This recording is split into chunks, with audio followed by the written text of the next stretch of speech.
Welcome to University Plays Presents. I'm Norman Gilliland. The many worlds of Shakespeare's plays have always provided a variety of roles for actors, and as the 20th century passed into the 21st, casting directors became even broader in their thinking about which actors could play which roles. We're going to discover, for example, an entire world of Spanish language Shakespeare. And we're going to get some insights into the whole phenomenon of 21st century casting from my guests. They are Baron Kelly, Professor of Theater and Drama at the UW-Madison, and Micah Espinoza, Professor of Acting and Directing in the Department of Theater at the UW-Madison. Welcome to University Plays Presents. Thanks, Norman. Thank you. It's a big topic to get into the question of how casting Shakespeare has changed as we've gone from the 20th century into the 21st, but give us kind of the big picture, each of you, if you can. Well, there have been many social movements in the United States, which started from the late 50s with the Civil Rights movement, with Joe Papp in New York City and in the southern states of trying to make the casting more inclusive. So there were all these designations that started to come out because of the NEA funding and all of that, societal casting, colorblind casting, color-conscious casting, and that's where it all really started, Although, as I think we'll find out, there were exceptions much earlier, but and what would you say, Micah? Well, I just think that those are a lot of terms: colorblind, color casting, conscious casting, and they're quite different, and those controversies are continuing right now as to what one should do. It's a complicated thing. Colorblind, it's as if you don't see color, and so I'm trying to think of a television show, the one Sandra Rhimes, it's very popular. Bridgerton. Bridgerton. That's a colorblind cast. Anybody can do anything. Color conscious is where you're aware of putting somebody of color into that role will change the story. It'll change the narrative in a very specific way. So I think it's important to define those terms. Yes, that's a big distinction, isn't it? Mm-hmm. There's one thing if it's kind of neutral, it doesn't matter what color the person is who plays, Rosencrantz and Guildenstern or something. But if you turn it in some of the other characters, then yes, the storyline does change, doesn't it? Yeah, and there are some directors that like to punch up particular themes in plays and particular relationships in plays by making a particular point of putting certain actors in roles so that it becomes a little bit more right in your face. They do that. Well, I know in 1936, Orson Welles did a famous black cast Macbeth, which he had on Broadway. He was certainly making a point there. They called it voodoo. Yes, that's right. Yes, he had real voodoo artists drums and all that as part of the show. Orson Welles never did anything halfway. But there must have been a very long tradition, off and on at least, of, let's say, for starters, black actors playing parts that traditionally were white. The one that started it all was Ira Aldridge, but all of this really came up from the definition of black and white during the Renaissance and what that really meant, of the interior of the person displaying itself outside. So then, you had, when people think about Moors in these plays, or it's sort of like, going back to the 1950s when you see cowboys and the Native Americans and Indians, they knew what they were going to get when they saw the Indians, and so when they would see Moors, these were the bad guys, But Ira Aldridge was actually the first person to start this whole ball rolling with non-traditional casting. And where did he come from? How did he break in? He was born in New York City in 1807, and when he was a young man, a teenager, he was part of something called the African Theater Company, and he realized that he couldn't have the opportunities that he wanted here, and with a British actor by the name of Henry Wallach, gave him a letter of introduction, and he went to London because Wallach said you could have a terrific career in London, believe it or not, and that's what happened. You know. What sort of roles would he play? Well, you know, at that time, the sort of melodramas, Isaac Bickerstaff, and all of this, but then eventually he knew that he was going to play Othello. And that, of course, that became like one of his signature roles. And so it took a while because, the pro-slavery movements were happening in Britain at that time. And you had the anti-slavery movements with Wilberforce and all of that. So he was a great example of someone that is, can do things if they're given the opportunity. He developed, though, as primarily a Shakespearean actor? Yes, but he also did melodramas and various other sort of musical ditties, as they would call them. And he knew how to play to the audience's sensibilities and all that. Did he stay in England Yeah, then? he never came back to the United States, never came back. His wife had him promise that he would never come back to the United States. And he, actually about a year or so before he died, he signed a contract to come back to the U.S., but I think he would have been killed if he would have tried to come back here. But he died in 1867, so he had signed the contracts, but he never came back. Michael, was there any kind of a Spanish thread at this time in this country? I can't speak to that history, but what I can speak to is that Latinidad is complicated. So there's this whole thing of, it wasn't until the 1980s that people identified as the ethnicity of Latino. So there have been Latinos doing Shakespeare for a very long time, passing as white. So that history is very complicated because it really hasn't been until recently. I mean, we were talking earlier about Jose Ferrer. Now, he was very interesting because he did all sorts of roles, played Iago, but he was never viewed as Latino because at that time, those terms didn't really exist. And it wasn't really until Raul Julia came around that Latinos, I think it was because the strength of his cultural voice, Latinos tended to change their voices in order to fit in order to assimilate into a white world. It is kind of interesting if you look at it, because we're looking at stage primarily, but if you look at film, in the era of silent film, you could get away with almost anything, couldn't you? I mean, because nobody's going to pick up on your accent. That's right. And then the flip side of that in radio, where of course you couldn't see what the person looked like, and it was a time when accents were all the rage. The more accents you could do, the more successful you were going to be. And you couldn't tell, for example, that the guy who played the Great Gildersleeve was actually Portuguese American, Harold Perry. And a lot of actors you couldn't tell. I mean, even black Amos actors. and Andy. Well, yeah, that's true in radio, although I think varying degrees of how convincing they were in carrying those roles. But you would hear a character and you think, oh, is that person, Latin, or is that person black? But you really couldn't tell that well in radio because they were such chameleons. There was a great show in the 1940s, late 30s, 1940s, produced by a Roy Ottley, A New World A-Coming.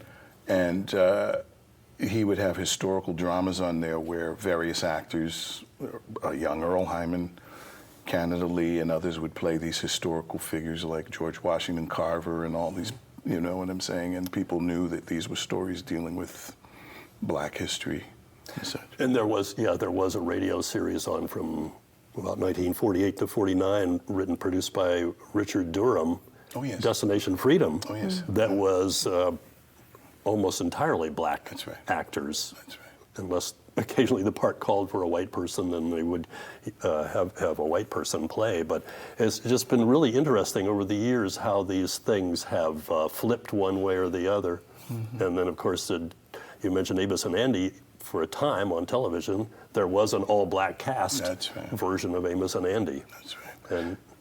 And so, you never knew what you were going to get from one year to the next. But there were some, as you mentioned, Baron, by the time we get into, say, the late 60s and into the 70s, there were some breakthrough shows and breakthrough actors, and you mentioned Earl Hyman as being one of those who actually, even before TV came along.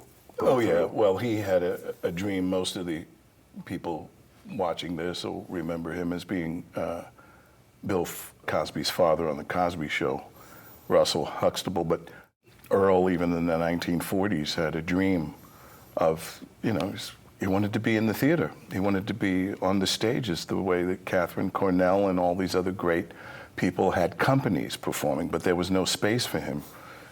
And he used to walk around with a book of Shakespeare under his arm, and some of the other actors would say, "You crazy? Nobody's going to cast you in that." Eventually they started to, but I mean, that's exactly right. There was no space for him. There were some wonderful actors that were performing, but the kind of work he wanted to do was more an ensemble, more classically oriented kind of work. How did he develop then as he went along, Earl Hyman? Well, I mean, the actor that I mentioned, Canada Lee, Earl had won a contest called the John Golden Awards, and Eli Wallach's wife, Ann Jackson, they went to school together, actually, in New York. She won it. Earl Hyman won that, and that gave him entree into like small roles in radio, and then eventually on the stage. Yeah, that's how it started for him. But he had a dream of he was 12, 13 years old the first time he saw an Ibsen play. He didn't understand all the stuff That's that was understandable. in the play. But I mean, that's what he wanted to do. He wanted to learn the plays in the original language. Can you believe it? So he picked up Norwegian. He started, that was a lifelong, lifelong gift and passion of his, to do that. Yeah. And so he played predominantly in Norway? No, he played here. He was always between here and Norway, but he became a big star in Norway. A lot of people don't realize that. He became in Norwegian the bestefar grandfather Cosby, bestefar Cosby, and he became a widely acclaimed, well-decorated actor in Norway, for the kinds of things that he was doing and the teaching he was doing. They'd never seen anybody like him, tall, light-skinned black man, of course, speaking both dialects of Norwegian. That was incredible. Where did he go from there? I mean, obviously, because he eventually came back over to this country. Oh, yeah. And he did Broadway, he did shows, he did some television and such, but he bought a house over there, so he was pretty much over there 6-7 months out of the year. I mean, they loved him. A different kind of history of acceptance than he would have found here. Well, he knew that somebody heard him speaking in Norwegian, and an artistic director, Bjarne Andersen, and heard him speaking during an interview, and he was in Norway, in Norwegian, and so Bjarne Andersen got this brilliant idea. Maybe he would want to do Othello. And that's where it started. What was that? Kennedy was assassinated in 1963, so this would have been like 1961, 1962. And he wasn't sure, and came back to the United States and did a production of Othello with John Lithgow's father, who was the artistic director of theater. And one day he started speaking in Norwegian on the stage, and so it just started coming out of him, and so he figured he was ready. Did he play other Shakespearean roles, though? Oh, sure. He's played most of the great roles in his career, everything from King Lear to Hamlet. He's quite extraordinary actor. I saw him when I was maybe 15. I got to know him. I was about 15, and I saw him in one of the last performances that he gave of Othello. I met him. I met him when I was on the Cosby Show. Mm-hmm. You were on the Cosby Yeah, Show? just it was one of my first jobs when I first arrived in New York City, and I was, just as like a featured extra kind of thing, but it was a great first job, and so I got to show up to the Cosby Show and be in all the scenes and meet all the actors. Was he gracious to you? He was very gracious. He was very great. gracious. And what did that lead to for you, Micah, working on the Cosby Show? It was an opportunity to learn. I was very young, had just moved to New York City. And I also got to meet Raul Julia during that time. And actually what that led to was having been on, a featured part, a co-star, one little 2 parts here, there, working as a working actor. But I just wasn't happy. I wasn't happy because at the time, casting was very specific. And I went and Raul Julia was speaking, and he told me, go back to school. Go study Shakespeare, go study language, Get go out study. of that niche. Get out of film, television, modeling, trying to fit into a box and expand yourself. So I did. I auditioned for Yale, and I auditioned for NYU and UCSD, and got into all these schools and made a decision, and it was good. I guess we could get into a long discussion, and it wouldn't necessarily be a digression as to the advantages versus disadvantages of being, as an actor, a specialist versus a generalist. I mean, the big extreme in terms of the generalist might be somebody like Frederick March, who you weren't going to ever go see a Frederick March picture. You would see a picture that had him as one of the stars playing who knows what part. Whereas there were always character actors who would do very specific roles. But you indicated you weren't that happy with your experience in that kind of niche in the Cosby Show. So you wanted to get out and become a generalist, do the Shakespeare and everything else.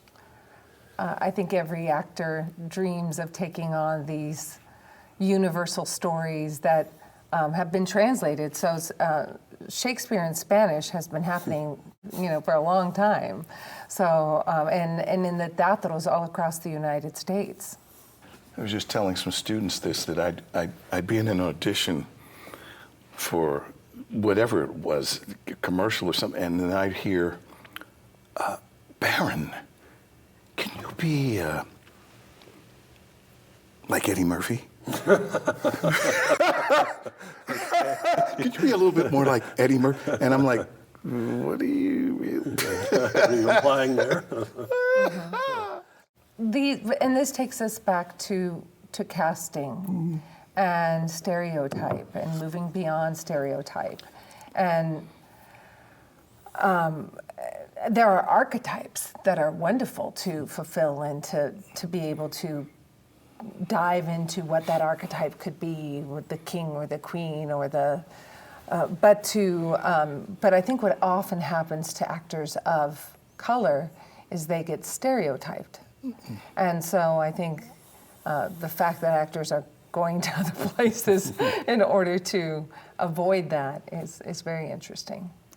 And I suppose there's also something that doesn't necessarily show to those of us in the audience, and that is the economic incentive for playing one kind of role versus another. I mean, in other words, is it possibly kind of a seductive thing to be a typecast actor, and there's another part there, they need a person playing whatever it is, an athlete or a doctor or something, and just to kind of fall into that and give up the diversity?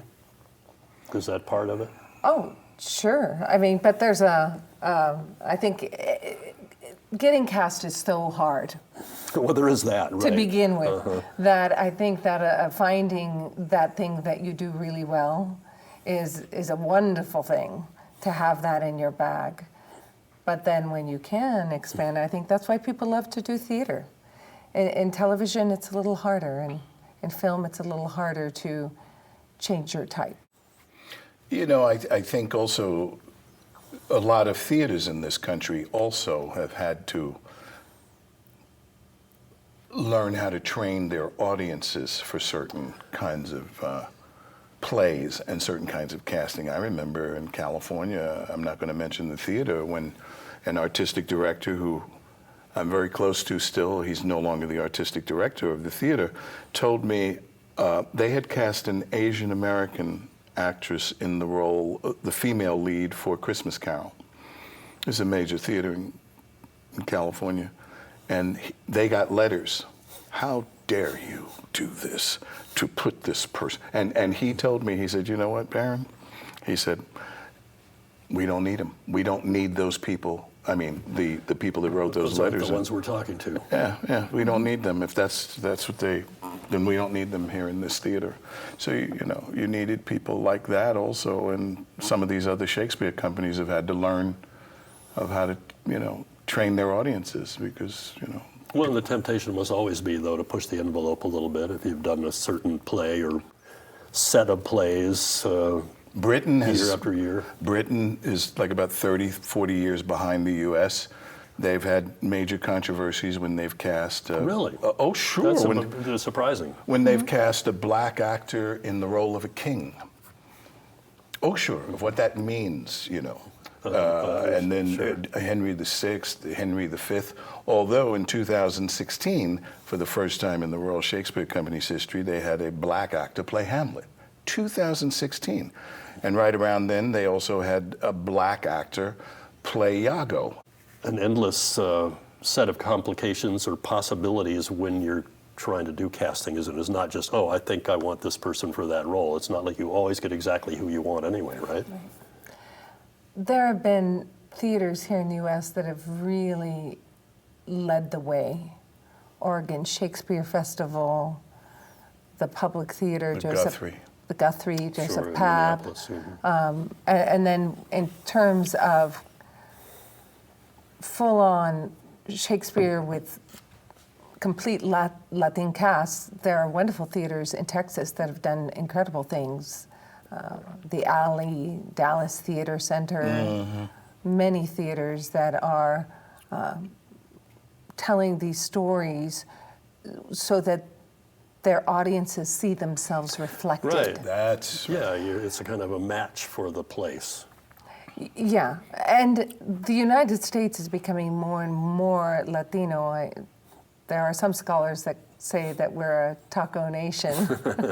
And so whether we realize it or not, Latinidad, Latinness is everywhere in the U.S. I have to wonder a little bit how difficult it would be to translate 17th, late 16th century English into Spanish. I mean, and plus we're talking about the sheer poetry of Shakespeare. Well, Spanish is also extremely poetic. It's a loving tongue, as they say. Exactly, and so actually those translations are wonderful. They're absolutely brilliant. And now there are so many. So I am the author of a number of collection of monologues and scene books. Monologues for Latino actors, scenes for Latinx actors, and a book called Latinx Actor Training. And my newest book, Scenes for Latinx Actors 2, I have a whole section on re-envisioned classics through the Latinx lens. So now we have playwrights that have taken these classics and not only, so they're adaptations, they're translations, Yes. and they're adapted and then there's translations embedded. It can go either way. So these adaptations are interesting because they have English, they have Spanish, they have Spanglish. Well, yeah, and I know, for example, that there's been a production of Cymbeline that was set, in the American Southwest? And but Shakespeare is still in there, you're saying? Oh yeah. Yeah, Shakespeare exists in Spanish, so the verse can be a little different, but these translations have existed since we have it in print. I would think. Yeah, so. Because, I mean, Cervantes being translated into English and Shakespeare into Spanish, purely contemporaries. Exactly, so the teatros across the United States and in the Americas have been doing Shakespeare. And so now, I think what's interesting about Shakespeare now is how it's being adapted for a modern audience. And, I mean, one degree or the other, that's been done, for a long time, hasn't it? With, for example, doing it in contemporary costumes and maybe even changing elements of the plot to fit current situations. So I'm guessing that, well, even back in the, earlier in the 19th century, they put a happy ending on Romeo and Juliet and all kinds of King Lear. yeah, adaptations, no end for one reason or another. So it's not like this is a totally new phenomenon, these adaptations and moving the plays around. But it seems to be really a phenomenon now in terms of the Spanish language Shakespeare. Have you heard of original pronunciation? So the original pronunciation is Ben Crystal, David Crystal and Ben Crystal, a father and son type duo, have figured out what Shakespeare sounded like. Oh, I've heard of that, yes. Yes, the yeah, original pronunciation. So zounds, and it's very rougher. Yeah, it was much rougher, but it also had very particular rhythms. So when Latinx actors and Latinx theaters are doing these translations and adaptations of Shakespeare, let's take a comedy of errors, Comedia of Errors, those, it sounds a little bit like, and sometimes like the original pronunciation when the cultural voice is welcomed. When the cultural voice is welcomed, you go back more to those original pronunciation rhythms. Yeah, that's an endless study too, isn't it? It's a fascinating thing to somehow recreate the actual sound of Shakespeare. And as we know, English was pronounced very differently in Shakespeare's time among all classes. Well, even with the way people spoke here, people in the early days when sound came into the movies, most of these people were coming from the theater, and then it was that sort of faux, not British, but kind of that a mid-Atlantic that's accent. right, that's right, that's right. And then that's all changed. Even in Britain, it used to be RP.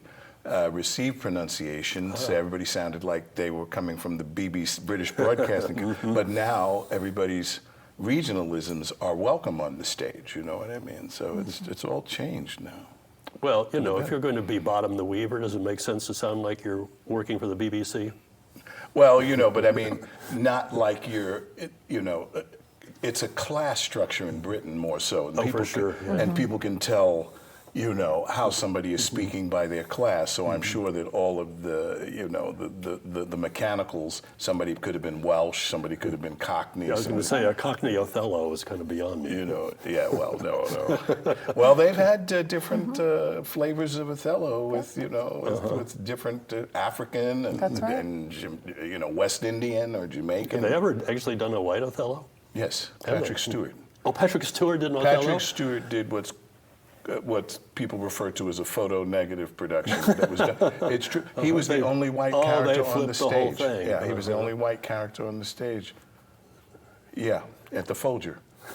And so that was interesting. Well, endlessly fun, isn't it, though? It's an experiment. Oh, well, when I was in drama school, one of my classmates wanted to flip. He wanted to play Othello, and I said, well, okay, if you want to play Othello, I'll play Iago. So, I mean, that was fun. That was fun. There has to be a lot of training involved. I mean, it's easy, especially when we're talking Shakespeare primarily here. And to get, whether it's Spanish or English, the diction to come out right in a Shakespeare play, and then you have to act on top of that, and you have to also be physical on top of all of that. And I mean, I've seen actors, for example, who looked like they might not have the best center of gravity, let's say, and yet nonetheless, I saw a scene with you in a Baron where you were with another actor, our friend Charles Hall,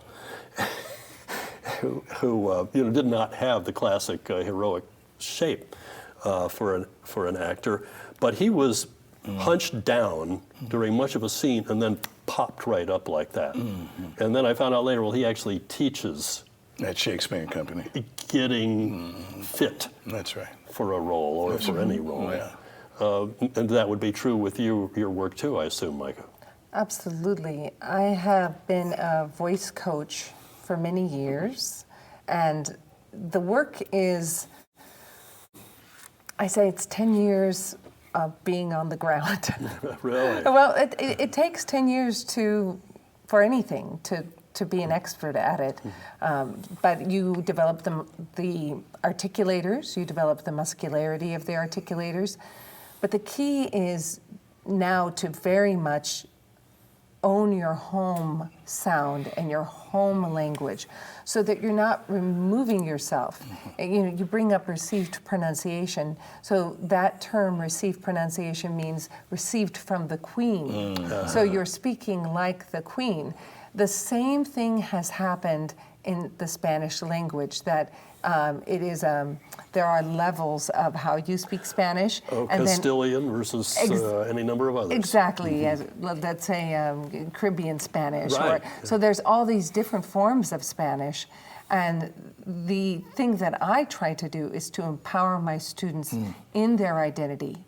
We're talking about casting, we're talking about identity for a community. We keep circling around identity in our conversation. And so in training an actor, you're helping them fine-tune their own identity development. Yeah, and that, when you're working with young actors in particular, we're going to say college age or even younger, they don't know what that is, do they? What their core identity is, necessarily what their kind of home base is. Some do, and have rejected it, or are trying on new identities. Trying to get away from that by acting. Exactly, or trying on new identities because they're fun to try on. Well, sure, everybody likes. There's a make-believe. wonderful actor, Hector Elizondo. People will know who he is probably if they watch that movie, Pretty Woman. But he's a wonderful actor. He's been in a Julia lot of Roberts things. And he grew up on the Lower East Side in Manhattan, so he picked up a lot of different accents. And, when I would watch him on stage or on film, because he used to live up in my neighborhood, I used to see him in the store all the time in New York. And we would talk about this, and he was saying, he just had a facility of doing that because he's an actor. So he wanted to always try to have that opportunity, to play different kinds of characters with the way that they spoke with those particular dialects. As long as you've mentioned the Big Apple Baron, let's digress enough to get into your trajectory as an actor. Very unusual beginning for an actor with Metropolitan Opera. Yeah. Children's chorus in the Metropolitan Opera. And all I knew was that I was 10, 11 years old, and I went to a very multicultural, school, grade school, and so a couple of my friends, a Greek kid and an Italian kid, they were talking about auditioning for the Metropolitan Opera because we sang in the chorus. And all I knew is I wanted to be with my friends. I didn't know what an opera was, and so my mother brought me down. I told her I wanted to do that. She came up and talked to the teacher, and the teacher gave her the information.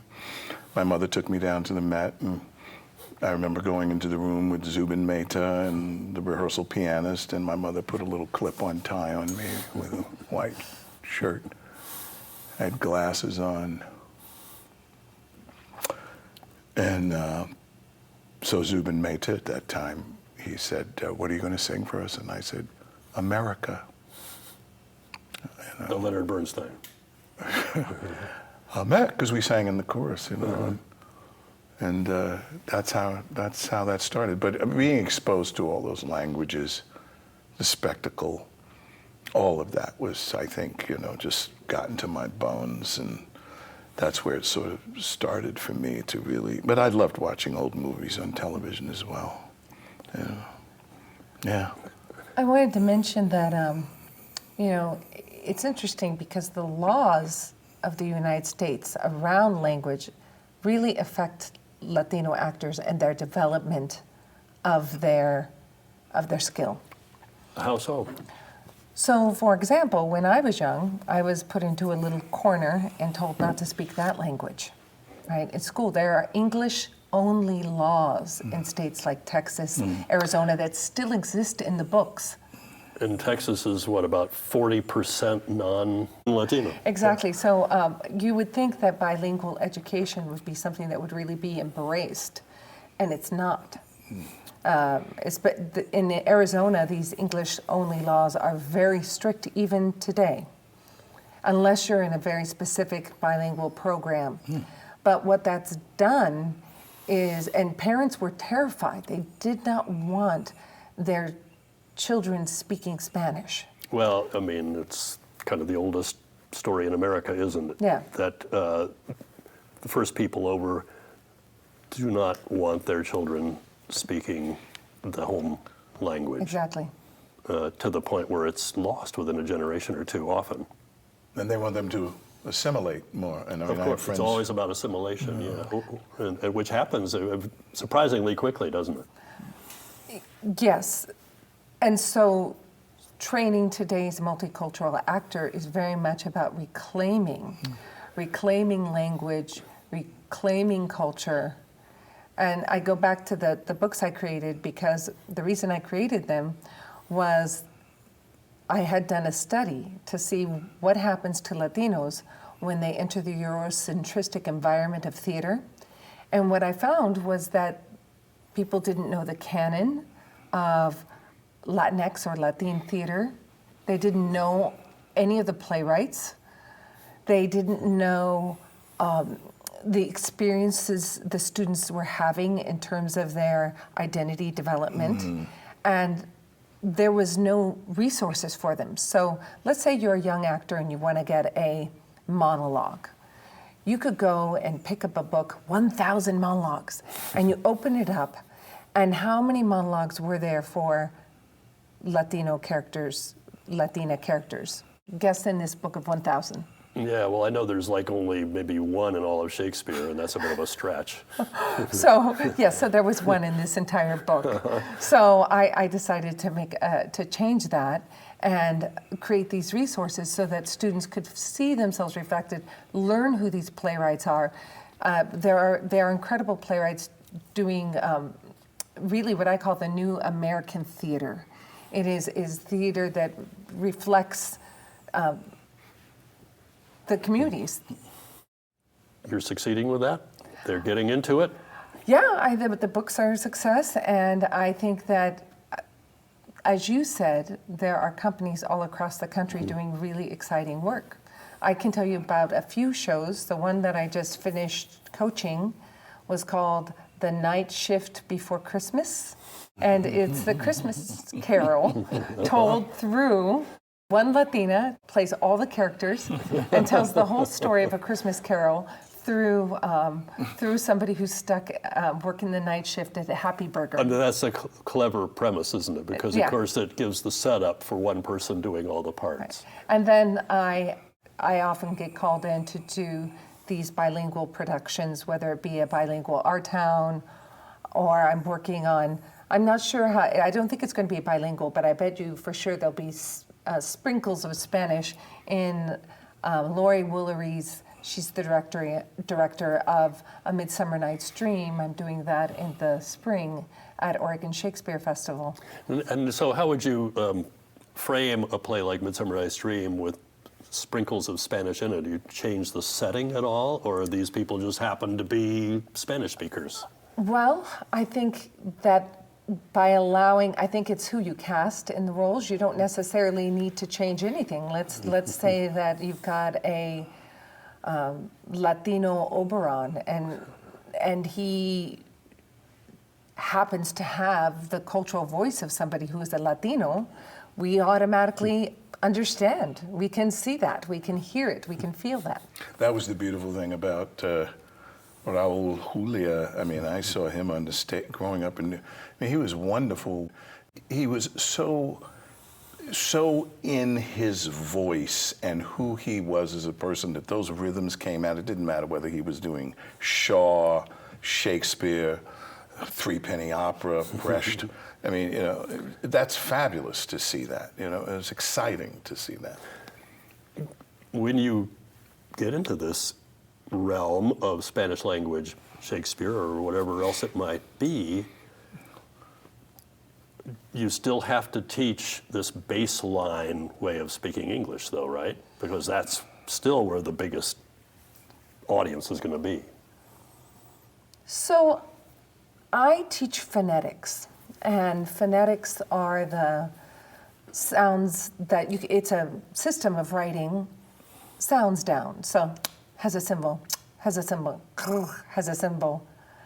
And so when people learn more about their own instrument and how to play it, they can then shift without losing their own voice and their own identity. They're building skills. So we're not training to a target sound, which used to be a white sound.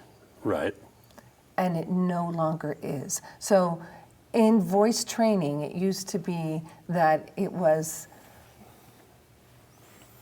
prescriptive. Here's a prescription Yes. to change who you are, and that really becomes a problem.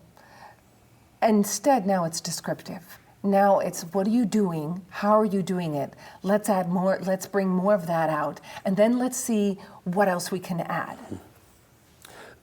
And that's been a big trend over the years. When you use that word prescriptive, advertising used to be the same way. I'm going to tell you what's good for you. And then it started changing in the 60s, and it's not that. It's like, oh, my friend, let me tell you what my experience has been and how this worked for me. It's more collegial. And even the study of grammar, if we're talking about language, there's prescriptive, which what it was, 150 years ago, and now it's more descriptive. It's like, this is where grammar is going. The great Laurence Olivier, he always said, because people would, when he changed verse speaking, in the 1930s, and because Gielgud was doing a certain kind of thing, and then Olivier brought it back down to earth, as it were, instead of more sung, the way that the Brits used to do it. And he always said, and he's been quoted, in the books about finding the truth through the verse.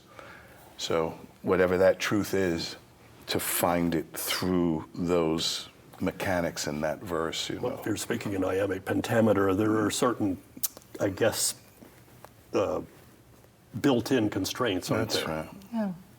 That's right. And if you're going to be constrained, there are much worse ways than iambic pentameter in Shakespeare. It still goes on that people want to, because right now the materials that are available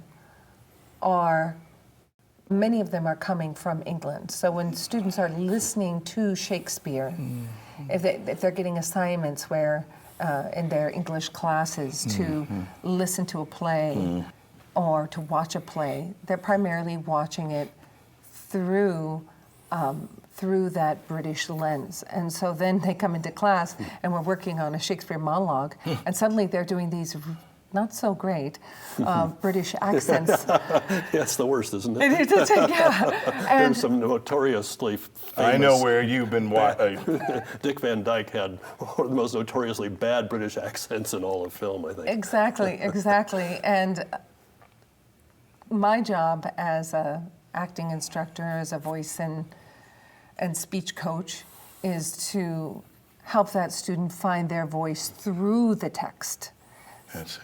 Through the meaning, and find the meaning for themselves and allow themselves to be seen fully for who they are. Because sometimes that voice, that fake voice that they're putting on, doesn't match the phenotype. So true. Yeah, there's a limit to how far you can get outside of yourself. Let's talk about instruments then, the voice that you're born with.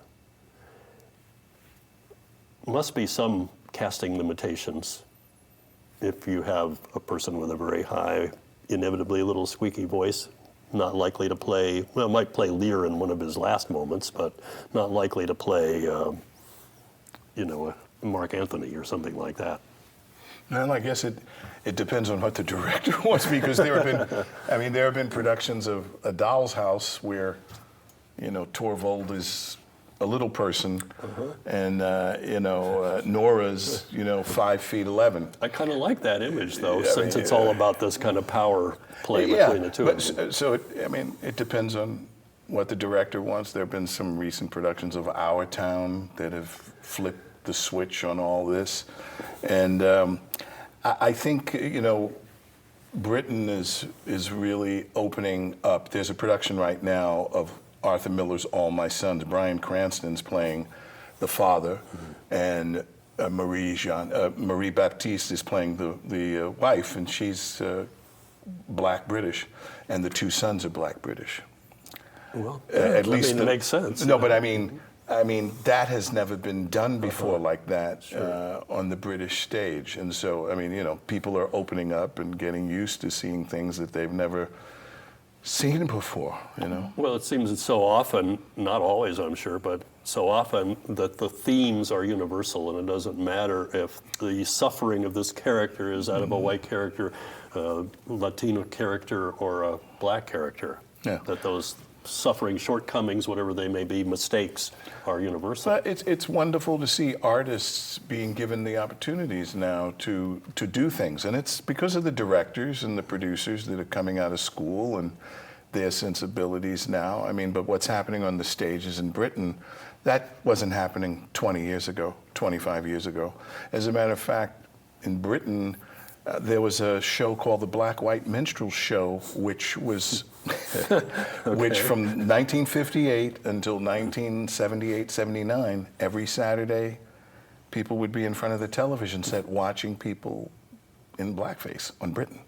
Oh yeah, that was a big show. 20 million people watched that show. People enjoyed that kind of variety show. They did. You know what I mean? And not that long ago enjoyed it here, actually. Exactly. And so, so Britain's gone through a lot of changes. It hasn't been all roses, but we've had more social movements in this country to make sure that certain people are going to be able to have a platform. You know what I mean? The voice is the invisible limb. So we think that it's quite settled and like, oh, I have a voice and that's my voice. Mm-hmm. But actually, just like you can develop your leg or your arm, you can develop your voice. So people have, the vocal instrument itself and the sounds that we can make. That's why some people have great facilities with accents, and you can train to have your voice do all sorts of things. Well, singers do it all the time, don't they? Opera singers. Exactly.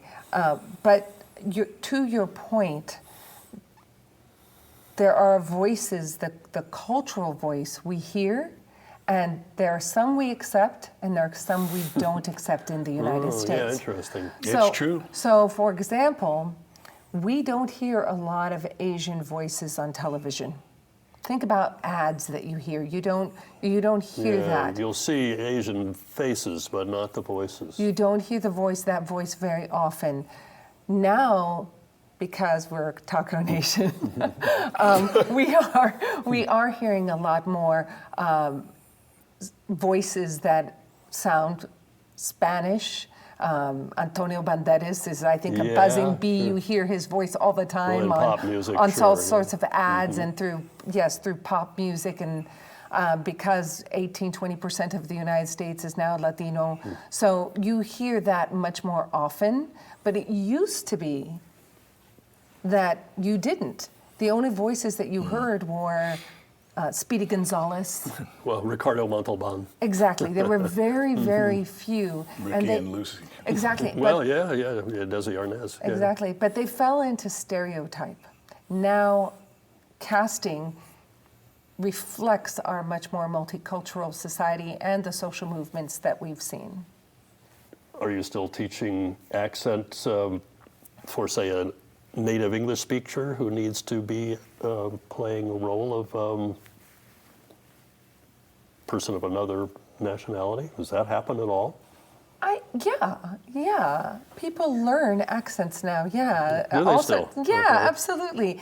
But in terms of once you learn phonetics, once you understand that you can do anything, because you can play all of those sounds. Once you master all of those sounds, those are all the sounds that are in every language. And it can get quite complicated, so it can go with tones up, tones down, so it can help you with facility with all languages, not only accents. Is it just more likely now that you see it more in film, you have over the years for like the past 50 years or so, that if you're going to have a Native American or you're going to have a Mexican or you're going to have a French, is it more likely that, given the choice, the opportunity that you would cast a person of that nationality in that role? Absolutely. And that comes down to the social justice of casting. That there is a social justice aspect to casting.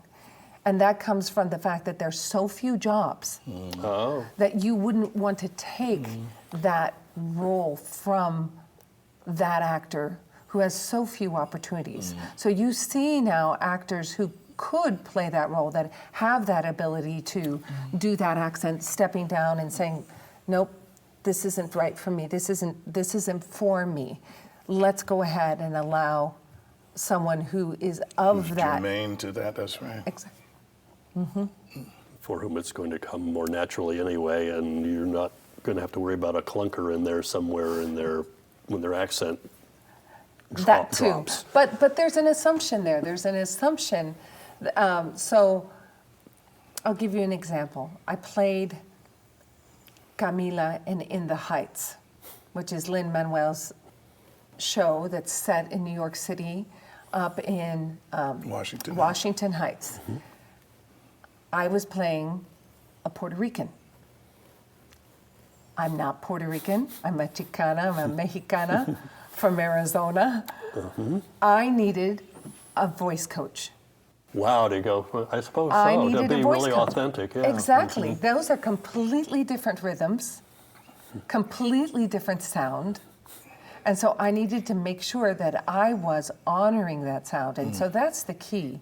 And now that the audiences are educated, they demand.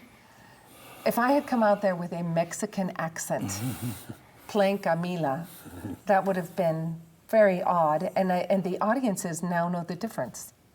Well, yes, because again, more of them have that background in the first place. Yeah. But I suppose audiences generally are a little more sophisticated about reality in terms of the casting.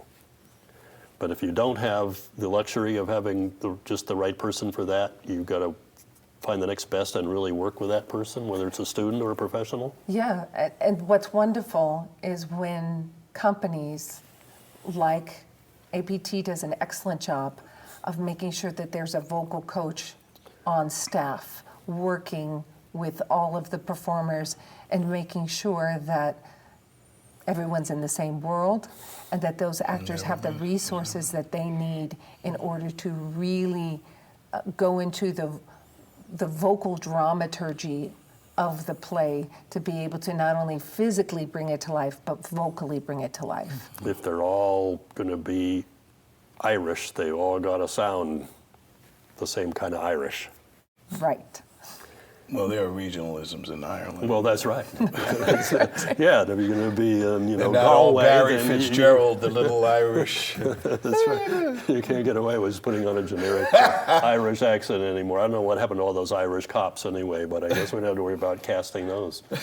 But it's been a real pleasure just touching bases with the two of you in terms of Shakespeare in the 21st century and some of the challenges and the joys of casting and acting. Oh, yeah. Wonderful talking to you, Baron Kelly, and to you also, Mike Espinosa. Thank you, Norman. I'm Norman Gilliland, and I hope you'll join me next time around for University Place Presents.